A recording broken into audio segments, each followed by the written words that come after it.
Всех приветствую, дорогие друзья, на канале PakeMaker. С вами, как всегда, я, Михаил. Начинаем следующую новостную неделю по таким играм, как Euro Truck Simulator 2 и American Truck Simulator. Сегодня у нас для вас специальный блог. Мы взяли интервью у Лукуша, нашего продюсера DLC, который в настоящее время работает над дополнением Луизианы для этого штата American Truck Simulator. Давайте сразу перейдем к делу.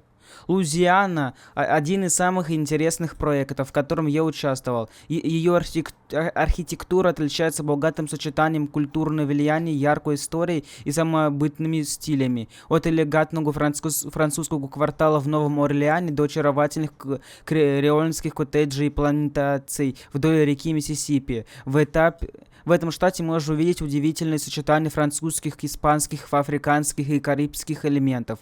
Одной из самых примечательных архитектурных особенностей Луизианы являются ее впечатляющие мосты. В Луизиане также есть несколько уникальных технических сооружений, связанных с управлением водными ресурсами, в том числе противоподковые дамбы вокруг Нового Орлеана, рассказал Лукаш о штате Пеликан. Грузоперевозчики, приезжающие через Луизиану, обнаружат, что классическая и современная архитектура в этом южном штате идеально сочетание друг с другом, создавая уникальную атмосферу. Новый Орлеан и Бутан-Руж также переняли современные архитектуры стилей, в том числе впечатляющие небоскребы и современные здания, которые определяют их городской пейзаж. Таким образом, Луизиана — это не только родина исторических архитектурных жемчужин, но и место для инновационных современных построек, которые решают проблемы, связанные с окружающей средой. И именно такое освещение мы хотели бы подарить нашим игрокам. Найти правильный баланс между оптимизированным и визуально привлекательным объектом всегда непросто. И это особенно сложно в случае с большими мостами в городах с характерными силуэтами зданий и сложной окружающей средой, говорит он. Лукаш работает в Software уже 6 лет и объясняет, почему именно здесь мне нравится. Я с детства играл в видеоигры, поэтому, когда мне нужно было что-то изменить в своей жизни, Software показалось мне идеальным местом. Теперь я могу сказать, что это было лучшее решение. Я не только получил возможность работать над интересными проектами, но и познакомился с классными людьми. Хотя компания сильно выросла с тех пор, как я пришел в нее, я все равно чувствую, что Assets сохраняет свою уникальную атмосферу, и я, вероятно, не найду другого такого места. Эта атмосфера дает большую свободу в управлении личным временем, что помогает мне снизить уровень стресса. Такая самостоятельность позволяет лучше концентрироваться, работать эффективнее и сохранять здоровый баланс между профессиональной и личной жизнью. С первых дней работы в нашей компании он участвовал во многих проектах, о которых рассказал здесь. Я начинал с крупных промышленных зон для дополнения Иберия. Позже меня попросили заняться процедурой генерации пород и переработкой наших огромных запасов текстур грунта. Я участвовал в многих проектах, в том числе в переработке карт Колорадо, Иберии, Монтаны, Небраски, Западный Балкан, Вайоминга и Техаса, и я всегда стремился улучшить или продвигать проекты. Небраска стал первым дополнением, в котором моя роль изменилась. Вместо текстур камней и земли меня попросили управлять производством объектов по ориентиров, следя за сроками выполнения других типов объектов, таких как дженерики и депо. В настоящее время я отвечаю за объекты для 4 одновременного выполнения проектов: Айовы, Луизианы и 2 других, которым пока не объявлено. И какие у него сейчас задачи? Моя основная обязанность — своевременной поставки всех ресурсов. На начальном этапе проекта это включает в себя доработку списка ресурсов и обработку новых задач. А это значит, что я должен утверждать каждую задачу для производства, а затем распределять задачи внутри компании и за ее пределами. На этапе производства я постепенно общаюсь со всеми командами, участвующими в производстве DLC. Решаю любые возникающие проблемы. При необходимости координирую технические решения, выявляю возможные риски, которые могут появляться на соблюдении сроков. На более поздних этапах каждого проекта я должен проверять каждый отдельный элемент, как с точки зрения элемента, так и с точки зрения карты, и оставлять отзывы обо всем, что не соответствует нашим стандартам или не было исправлено на этапе производства, говорит Лукаш и продолжает. Из-за того, что для каждого проекта требуются сотни новых ресурсов, а подающие большинство наших ресурсов создаются сторонними разработчиками, и мне приходится тесно сотрудничать с нашим отделом аутсорсинга, который руководит ВЦЛП. Его растущая команда, в которую в настоящее время входят Андрей, Инга, Кевин, Марек, Редек, Томаш и Вероника. Они отлично справляются с контролем и обратной связью по всем ресурсам, созданным сторонними разработчиками, от достопримечательности и аналогов до транспортных средств и депо. Без них мы не смогли бы одновременно работать над таким количеством проектов, говорит он о нашем отделе аутсорсинга. Создание ресурсов может быть непростой задачей, поскольку мне не только пытаются воссоздать реальные места, но и ограниченный масштаб карты, который позволяет нам выбирать лишь ограниченное количество мест и ресурсов для ориентиров. Наша задача — выбрать ресурсы, которые сделают каждое место узнаваемым для игроков, знакомых с этой местностью, и визуально интересным для каждого игрока. Прежде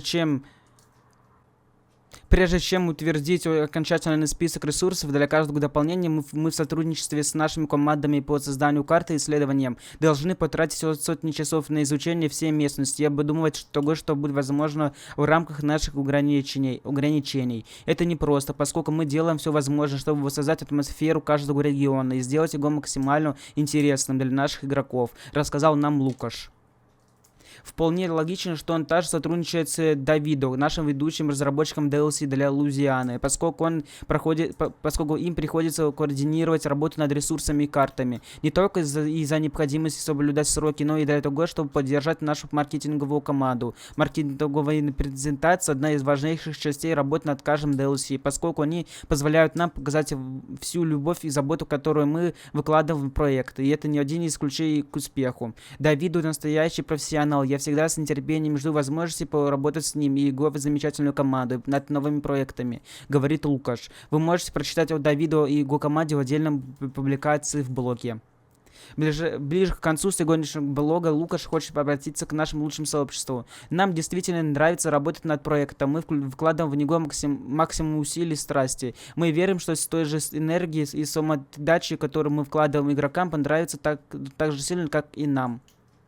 На сегодня все. Не забудьте добавить DLC Луизиану в свой список желаемого в Steam. И не забудьте подписаться на нас в Twitter, Instagram, Facebook, Galaxy и TikTok, чтобы получить новости о наших играх прямо в свою ленту. Мы с нетерпением ждем возможности поделиться с вами новыми материалами в будущем. Ссылочка на Луизиану будет находиться в описании данного видеоролика.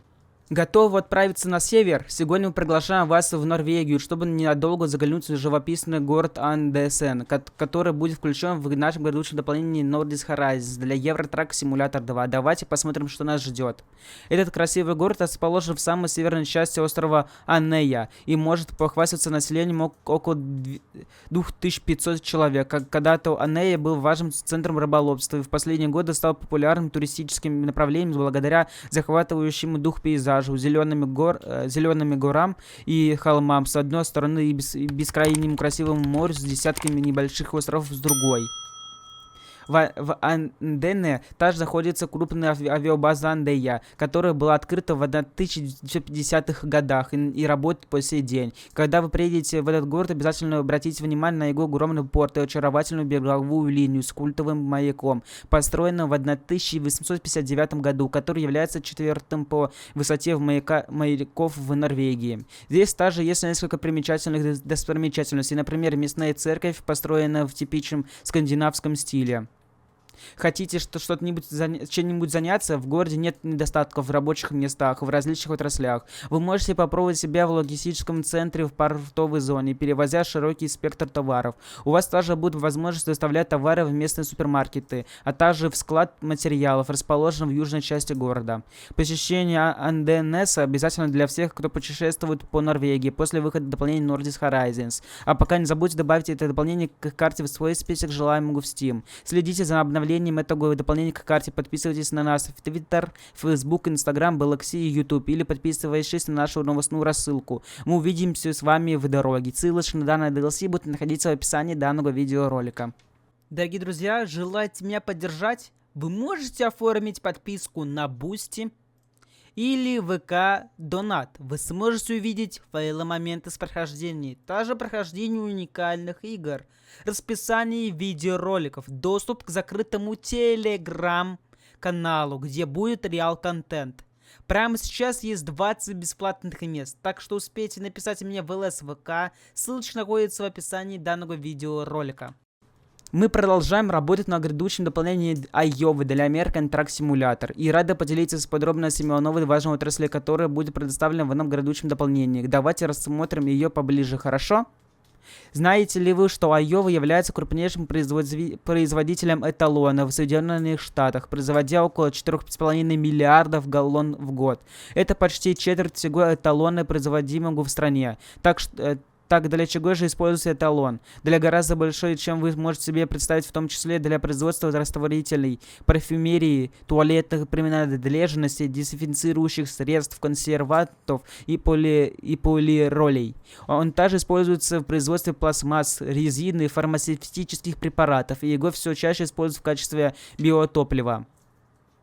Эталон производитель из кукурузы, и эта отрасль используется около 40% урожая кукурузы в Айове. Вот почему грузоперевозчики так важны здесь. Водители привозят кукурузу на завод, а затем доставляют готовую продукцию в многие другие отрасли по всей стране. Кроме того, в связи с недавним изменением в законодательстве, позволяющее продавать это топливо с добавлением эталона в течение всего года, в нескольких штатах спрос на эталон и грузоперевозки продолжают расти.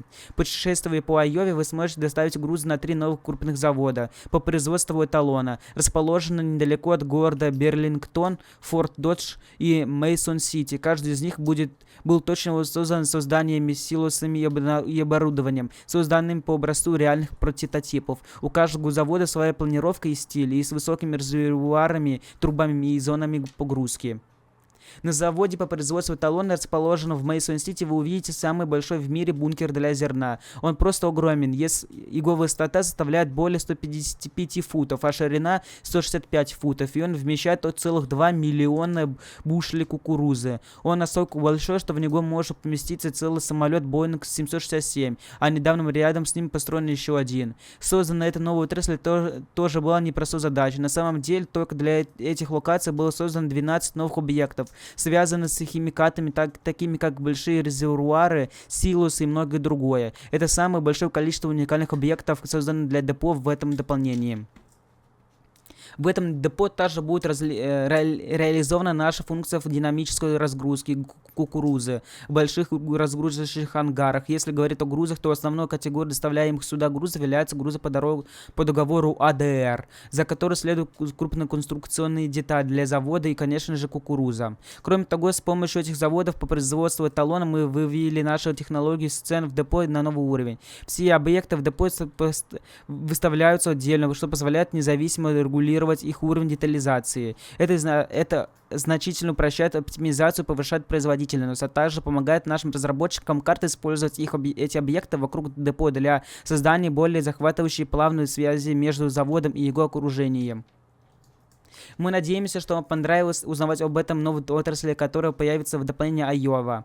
Если вы с нетерпением ждете возможности отправиться в путь по штате Айова, обязательно добавьте Айову в американского симулятора грузовика в свой список желаемых в Steam. Ваша поддержка очень много значит для нас. До новых встреч, продолжайте в том же духе. Ссылочка на Айову будет находиться в описании данного видеоролика. Ранее в этом году мы анонсировали проект Скандинавия Refchallenge для Euro Truck Simulator 2, целью которого было внесение значительных улучшений в одно из наших первых дополнений. С тех пор мы опубликовали блог знакомства с командой, чтобы предоставить сотрудников, работающих над проектом. Но сегодня мы рады поделиться с вами некоторыми дорожными сетями, над которыми мы работали. Прежде чем мы углубимся в детали, пожалуйста, имейте в виду, что все, что вы здесь видите, находится в стадии разработки и может измениться. Итак, давайте подробнее рассмотрим некоторые обновленные дорожные сети. Когда было создано первое дополнение Скандинавии, большинство перекрестков в нем были построены с использованием одних и тех же готовых элементов. Это значит, что многие перекрестки, по которым приезжали игроки, были очень похожи друг на друга. Для обновления мы решили использовать гораздо более детальный подход. Все старые готовые элементы были удалены, а на их место мы построили перекрестки по индивидуальному заказу, устанавливаясь на реальных схемах. Большая часть этой невероятной работы была проделана нашими внештатными сотрудниками, Майертом, известным в сообществе, чей опыт и страсть к проектированию дорог сыграли важную роль в обновлении территории. Первая установка — Дания. Наша команда усердно работает над обновлением передорожной сети здесь. Одним из основных изменений стали полная перестройка развязки Е20 и Е45. На самом деле эта развязка расположена недалеко от города Колдинг. Состоит из 3 отдельных развязок, расположенных на расстоянии около 8 километров друг от друга. Однако, чтобы лучше соответствовать масштабу нашей карты, наша команда предоставила ее как одну большую треугольную развязку. Двигаясь на север, водители могут проехать по впечатляющему перекрестку Нерресут возле Оленборга, который воссоздан в масштабе почти 1 к 1. Мы также добавили заправку и стоянку для грузовиков, которые расположены вдоль трассы Е45 между Ольборгом и Орхусом. Хотя мы все еще работаем над внутриигровым брендингом, мы уверены, что это место станет популярной установкой для дальнобойщиков. На границе Германии и Дании водители найдут обновленный пограничный переход, в котором теперь есть надлежащее средство пограничного контроля, соответствующее реальным аналогам. Мы также создали 2 новых внутренних маршрута дороги 16 и 26, которые проходят через город Виборг, где вы также найдете новую заправку. Наконец-то знаменитый разводной мост Одессут также был полностью переработан, включающий работающий подъемный механизм и детализированный окружающий ландшафт. Следующая остановка — Швеция. В этом регионе также произошли значительные улучшения, особенно в окрестностях города Гетеборг. Этот оживленный транспортный узел был частично перестроен, и особенно внимание уделено плотной сети автомагистрали вокруг коридора Е6 и Е20. В результате соединения между Е20 и дорогой 40 также были обновлены, чтобы соответствовать их реальному расположению.